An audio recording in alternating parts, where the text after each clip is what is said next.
Thrill Sound of H-Town, 97.9 The Box, the Madd Hatta Morning Show with one of my favorite people in the whole wide world.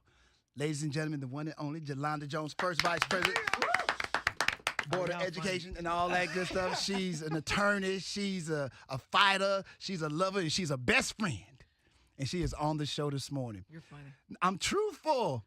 I have loved this woman for years. Good morning, good morning. All right, so there's a couple of things going on first. So let's talk about the business at hand with the stuff that's going on with HISD. We've talked about this with the president. She says she's out in the next few days here for HISD. Board, yeah. So she's out in the next few days, and what are they going to do about that situation? Like who? Oh, we don't know. We have a walking quorum that goes on. They don't talk to anybody. They decide what they're going to do. There are 9 people on the board. Everything is majority rules, so 5 always beats 4. Mm-hmm. So probably, well, since Carranza left and we appointed an interim black woman, true story, they have tried to get rid of her. They fired her. She's totally qualified. Some of them told me that we are supposed to have a Latino superintendent. I was like, well, Carranza was Latino and he left. Like, that don't count for nothing. Right. And so they say the superintendent should always be Latino because HISD is majoritarily Latino. Wait a minute, I've never heard that. Wait, is that a rule somewhere? Well, that's their rule. But what I'm saying to you is, well, like when they fired the superintendent, we literally had no idea. Right. Like we had no idea. They came in with their little plan, and I had to do some deboing over the weekend, and so they ended up hiring her back. I just used some Scott and McGowan skills that I learned growing up. And then, so now, and they disrespected President Skiller Jones. They treated her like they treated President Obama. They have done things to her that they've never done to a superintendent, to a board president, period. And when I fell out with them was when they tried to get me to vote Rhonda out as president. And I said, I'm not doing that. Wow. And after that, they don't speak to us. But as sad as it is, it's hard to believe that all this drama goes on with a group of people that should be doing whatever is best for the children. Well, you show right. But somebody asked me last night in my superintendent search meeting, which I want to talk about that. Like, why are they doing that? I'm like, why mean girls mean? Why racist racist? So why you asking me to try to explain unjustifiable things? So I want to tell people they actually have a secret meeting for the superintendent search. Wait a minute. I just found out about it. Yeah, it's not public. They have some Latino elected officials, and they having a sneak meeting. Let me tell y'all where it is. Ain't nobody supposed to know. The public wasn't invited. The public is invited to all of my meetings because I think the public should know what we're doing. Do you really think it was a secret meeting? Oh, it is a secret meeting. I'm going to tell you when it is. It's January 22nd. And let me be clear, it's not even on the search firm stuff because it's secret. That's what secret means. Problem is, I got my ears to the street. The problem for them is people call me. So I think people should just show up because it's public. Because HISD runs with the taxes you pay on Tuesday, January 22nd at 11 a.m. at HISD's East Field office, known as the Vera Center, VARA, at 1102 Telephone Road. So they sneaky, right? But I'm going to tell it. If they don't want me to tell it, then they don't need to do it. And truth is an absolute defense to libel, slander, and defamation. What else you want to know? I'm always, okay. I guess you can't get in trouble for outing the secret meeting, I guess. No, because public officials, actually, maybe it's just a group of people getting together because they want to go over a couple of things. No, that's a group of people getting together because they want to get rid of everybody black and power at HISD. I said it, I didn't stutter. Do you really believe that? In do 2019, I believe it? Do I know it? There's groups of people that don't want people of color to be working in certain positions? You really asking me that when Trump is our president? Okay, all right. Speak it. All right, anybody else got questions in here? Because I'm, at this point. Wow. I mean, how long you, never mind. Go ahead. Never mind. So okay, what can HISD, parents do? Right, there you go. There you go. I like that. Not even HISD parents. If you live in HISD's district, you paying taxes. That's right. Right. So what can taxpayers do? So what can taxpayers do? Yes. You can show up at these superintendent meetings and tell them what you want. And all I'm saying to you is, Dr. Layton, this has never been done. People asked me last night at my meeting, well, how did they do that when they just fired the superintendent? Anybody know they were going to fire except for them because they have a walking quorum? What I said to them is, that what's done in the dark comes to the light. But it never even occurred to me that somebody would fire someone who's highly qualified and who literally has gotten. We started off like with 50 schools in IR. We're down to 4. Right. When I got on the board, I was in danger of having 10 of my schools closed or taken over by TEA. Yeah. I didn't even like Dr. Layton when she first got here because she came with Terry Greer, and I don't like him, and my campaign thing was get rid of him. Right? Don't even worry about that microphone being on. But my point That's is the truth. my homegirl from North Carolina A&T. But let me be clear. Yes. I love Grenita now. Okay. I don't love Grenita because she's black. I love Grenita because she's competent. Yes. I started off with 10 IR schools, and she got all my schools off IR. Right. So I'm pleased with that. You love the job. I love the job. So she's earned my respect. Right. Because she had to remind me, remember, you didn't used to like me, Trustee Jones. Remember that email you sent me? I was like, no. She showed it to me. I was like, oh, you right. So what I'm saying, so what I'm saying is she's qualified. They literally fired this woman without telling anybody, and then we're walking around. Now, I'm from the corner of Scott and McGowan, so I'm from the bottom part of 3rd Ward. I'm not from the bougie part, like McGregor and stuff. But you know, when you grew up, and you used to fight, you used to be crunk and walk around like, you can't see my movements, but you know, just like flossing and stuff with your little chest. Right. That's how they were acting when they fired her. They're like, really? Yes. And her daughter is a high school student, so think how her family felt. And so you're trying to say they were walking around like prideful that they just like really like Holyfield did whenever he knocked somebody out. I would like to believe that they were not walking around prideful. Oh, they were, and they talked so bad to her. So why bring her back then? If you have the power to get rid of somebody, why did they feel the power to? She's still interim as well. Okay, so first of all, she was fired. They brought back Crook A. Savager without telling anybody. It's the truth. I said it. But the truth is an absolute defense. Bring it on. I would love to be subpoenaing people's records, phone records, and all kind of stuff, secret meetings. But I digress. In any case, so we had a retreat. They invited Savager to the retreat after Dr. Layton had been fired and was supposed to pack up her office. They fired her on Thursday. She was supposed to be out by Monday. Well, we had a meeting. I had a come to Jesus meeting. And let me be clear. I told Savager I was going to sue him. I was going to use every tool in my toolbox to get rid of him. 1, to show that he was not qualified to be superintendent. And 2, to prove that he was disqualified. And if I had to sue him, I would sue him. I asked him one question. Did you close black schools? Mm-hmm. He said yes. I was like, my constituents will never allow me to respect you as superintendent. I'm going to do everything I can to blow up everything you're doing because I already know y'all want to charter black schools and y'all want to close them and you want to privatize them. But you're not doing that to Lamar. You're not doing that to Bel Air. You're not doing that to HSPVA. And so Savager tried to back out because evidently they lied to him and told him everything was copacetic. Mm-hmm. And I told him I ain't got nothing else to do. Okay. Like I ain't got nothing else to do. And so then he said, may I be excused? I withdraw my name.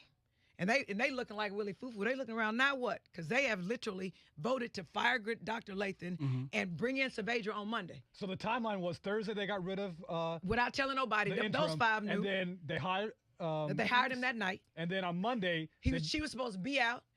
But then they have another meeting on Sunday night or Monday. No, where we had some retreats. Back in, right, and I told them, and they were like, "Will you work with them?" No, they were like, "You know what? Okay, maybe the way we went about it was wrong, so we'll apologize to her." And Savager came out, I was like, I used some cuss words, but I won't use them on the radio. Thank you. But I said, now that you don't ruin somebody's professional reputation, fire them in public like that, and you think no.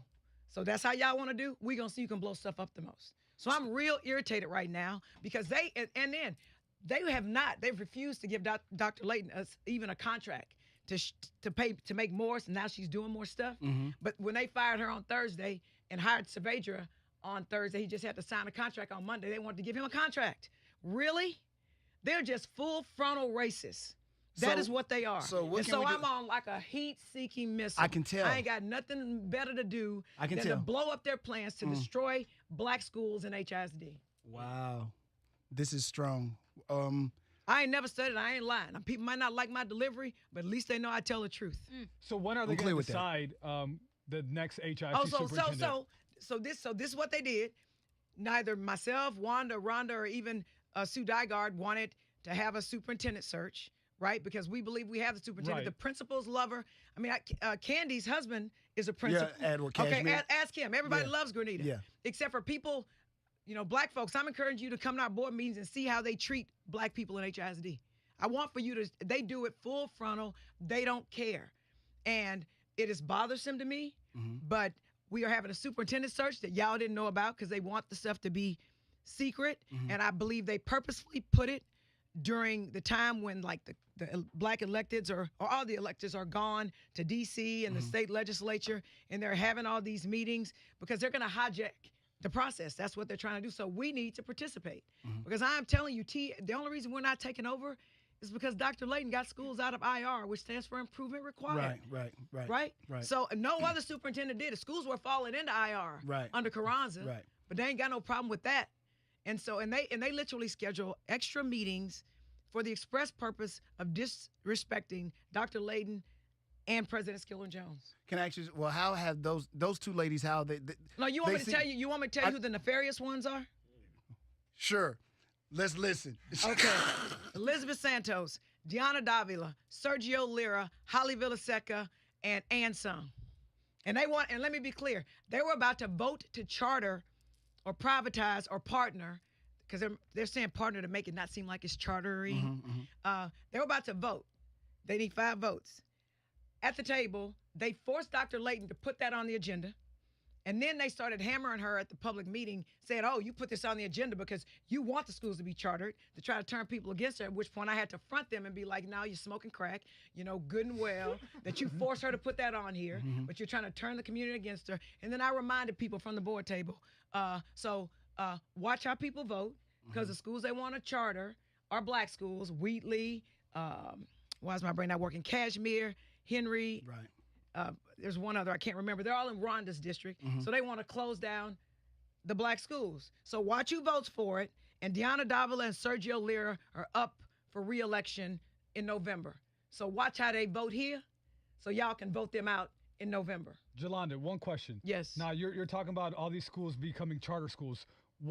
I don't know. Or closing. Okay, so what does it mean that they become? Is it a bad thing that these public schools are becoming charter schools? Why is it a bad? I just don't know. Because they send people from Austin to look at it. Let's put it like this: all you got to do is look at the past. You got to remember your history, otherwise you're doomed to repeat it. TEA took over North Forest. What happened to them? They had them for like 10 years. We had to pay for their charterization. They're guinea pigs of our kids. And then after they couldn't fix it, now they forced us to take North Forest, HISD. North Forest used to be its own separate independent school district. Right. And then they told us they was going to give us money for North Forest, right? And then they gave us North Forest and didn't give us money. So if schools are failing when we have them, then bad HISD. But if schools are failing with them, they wipe their hands of them and give them to us. But let me be clear: this is a move across the country. It's not just in Houston to destroy urban school districts. Okay, urban is code for black and brown kids. I'm just, telling the truth and shaming the devil. So yeah, I'm real irritated. What would be the purpose in destroying those school districts or those particular schools? It's like the prison system. Why do they build prisons? Right? First of all, if you go to a charter, the legislature passed a law that makes you more valuable if you're at a charter school than if you're at HISD, and you're worth $1,000 extra, right? So the school gets $1,000 extra. So this isn't, but we'd have to pay for it since they are HISD kids, right? In air quotes, they're HISD kids, but you're so bad they're going to charter school. So that's why people are trying to go to like HSPVA. Those aren't charter schools, but they spend HSPVA will get like $1,450 per kid. Kids at Yates get $50, right? I can do more with $1,450 for one child than for $50, and the money follows the kid. And so when they do that, they get more money. The legislature is trying to destroy all the urban districts, Houston, Dallas, San Antonio. They're trying to destroy them because they want privatization and they want vouchers. But my question is, okay, so let's say a charter school, you said they get more money per kid. So let's say Wheatley, for example, became a charter school. Isn't that good then that child gets more money? No, it's not. It's absolutely not. First of all, we wouldn't be able to determine what was happening. TEA appoints a monitor or conservator who looks over the school, and you do what they say. Now, they did that with North Forest. And because the kids came from HISD, they take the money from us. So they give us... Oh, so y'all are losing funding every time there's another charter school. Well, not only are we losing funding, we're losing more funding. If I'm only worth $500 in HISD, but if I go to a charter school, I'm now worth $1,500, and then they're going to take the $1,500 from HISD. Okay. It's like that's a crackhead move. So the way to help in this situation is, one, the public needs to understand what is happening here, and they need to participate. How hard is it for you all to get people to participate in the process? Well, so first of all, we're unpaid volunteers on the school board, so we ain't got no money. Right. So the best we can do is do call-outs or try to get on the air like this to tell people. But go to the HISD website. At the very top of the page, you'll say Superintendent Search. Click on it. Mm-hmm. It actually doesn't even look like it's something you click on, because I was trying to figure it out because it doesn't appear to be a link, but click on it where it says Superintendent Search. Mm-hmm. And they're going to tell you where those meetings are, but believe me, there's some secret meetings that aren't on here. I just shared that with y'all. Yeah, we were and clear then with and that. then I want for you to go to, like at my meetings, I'm telling the truth and shaming the devil like I'm telling you, Mm-hmm. right? But at their meetings, they're making it all innocuous. They're trying to get and let me tell you about the search firm now that I'm venting. The search firm had a deal with us that if Carranza left within 2 years, they would do a free search. Mm-hmm. That, they guaranteed they picked the right person. Mm-hmm. He left. Then they come back and say, oh, no, that free really don't mean free. Like, y'all have to pay for expenses. So we literally authorized. I voted against it, but 5 always beats 4, because that's math. I learned that in public school, not a charter school. We got But you. anyway, so they voted to do this search and voted to pay $77,000 to the search firm. Free does not equal $77,000, right? So there are all these hoodwinks and bamboozles, and since they got egg on their face for how they did Dr. Layton in October, right? So now they have this pretextual superintendent search to make it seem like they're fair. It's not. They still having secret meetings. So you don't think she's going to be the superintendent, is what you If sound I like you're can, saying? I You would think like that, for her to be, but the way things are going, it seems like there's a setup, in your words or your thought pattern. Oh, there is a that, setup. That there's a Sue setup, me. and she won't. That there is a setup. Truth is an absolute defense. I'm sorry. And she will not get this job, Yeah, which but I think she's very capable of doing. everyone, all the administrators, the teachers, even crazy TEA, they like her because finally they don't have to worry about whether our schools are failing. Mm-hmm. And if we just get out of her way, she'll get them all off of IR. Mm. If you don't believe me, ask Candy's husband, Mm-hmm. right? But since we don't come to board meetings, and there 10 people do every board meeting, they come and make up lies and try to distract and say Dr. Layton is terrible. You talk to anybody that knows her, she's highly competent. Mm-hmm. When Carranza was superintendent, they'd ask questions about data. He referred to whoever the data expert is. Mm-hmm. With Dr. Layton, asked She knows questions her about stuff. she answers it. Mm-hmm. In fact, my colleagues so irritated when they're like, "Now we don't want you to talk. Somebody else talk." Like really? Like they disrespect her. They treat her like they treated President Obama. So what would be why would you even want to have a job where these people seem to be so disrespected? Because it seems like, and we had a chance to meet President Rhonda as well. It seems like there was a lot of over the last year or so, a lot of distractions and a lot of stress, and it seems to be misplaced and unfortunate and wrong. Why would you even love to do that job? First of all, I don't love it, but I'm obligated to do it. If I don't stand in the gap, who will? Right? If I don't bust racism in the face, who will? But most importantly, these are our kids. Right. If we don't educate them, I'm going to represent them. And if they don't have an education, then they probably can't afford me. She a lawyer, y'all. That's what she I means. am a lawyer. That's right. That's right. Police mess with you, I mess with them. We Okay, got it. We anyway. clear about that. We know Okay. how you. You know what? We spent so much time on this. I need to get you back on the show so we can talk about your book, because you also wrote a book. But I don't want to connect this Okay, conversation. because they ain't connected. And that's Ebonic. I'm hotter than fish grease. That's why. So. Let's get that energy simmered down. Let's come back on another day where we can just let you be regular Jolanda Jones, the former athlete. Once an athlete, always an athlete. Okay, Don't sorry get it about twisted. that. Sorry about that. I want. Okay, before I say something disrespectful and she trying to Or take me just to a in corner. error. But I love you. We've I been love doing you this for too. a long time. I over love 20 Jolanda years. Jones. I do, and I know. Okay, please go to the website, participate in the superintendent search. If you believe Dr. Layton is doing a good job, please tell them directly you want her. Okay. Because the superintendent search firm is trying to make people put characteristics. Now you put her. We don't need no characteristics because they all in her. What's the Dr. website? Bernita Letton, HISD. Just Google HISD. Okay, Just I'm Google. going right now. Thank I'm you, going Show. too. Appreciate I'm you. going too. We need the whole city I love to do all this of y'all. too. Thank you for this time. Now I need to get to court and try to save my clients.